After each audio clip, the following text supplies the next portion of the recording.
এই বাজেটে কিচ্ছু নেই। আমাদের বেকার যুবকরা তো এরাও তো আশা করে থাকে বাজেটে কি লেখা হয়েছে আমাদের জন্য। কিছু স্কিল ডেভেলপমেন্ট এটা সেটা বললে তো আর পেট ভরবে না। আমাদের ঘরের ছেলেদেরও পেট ভরবে না, আপনাদের ঘরের ছেলে মেয়েদের পেট ভরবে না। এই জন্যই ওই কিছু কিছু লোক বাধ্য হয়ে, আমি তাদেরকে দোষ করছি না, গাঁজা পাচার করছে, চিনি পাচার করছে, বর্ডারগুলোতে অসংখ্যভাবে বেড়েছে। এগুলি না হোক আমরা চাই। এটা কোনো কোনো পার্টিকুলার দলের লোক করছে তা বলছি না, সবার, কারণ এগুলি পরিবেশ বাধ্য করছে তাদেরকে।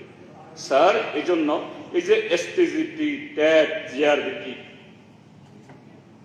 কিন্তু সেখানে কি করছেন আপনারা?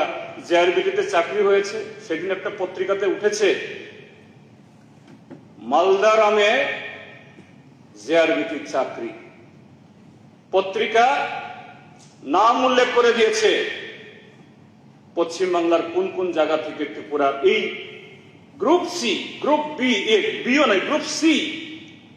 অথচ স্যার আজকে আমি উত্তর পেয়েছি আমার ইয়েতে, আনএমপ্লয়মেন্ট সিনারিও ত্রিপুরা রাজ্যের মধ্যে, এই রাজ্যে up to 9 pass 48,999 job seekers, 10th 74,287, 11 1,503, 12 pass 83,084, diploma after 10th 3,125, diploma graduate 66,932, postgraduate 16,526, PhD 218.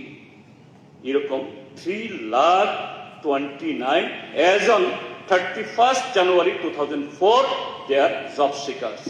Total number of registered job seekers in the NCS portal as on 31/01/2024. আর এদেরকে বঞ্চিত করে মালদায়, নদিয়াতে, বিহারে, আসামে শুধু এগ্রিকালচার ডিপার্টমেন্টের তথ্য সে পত্রিকা লিখেছে।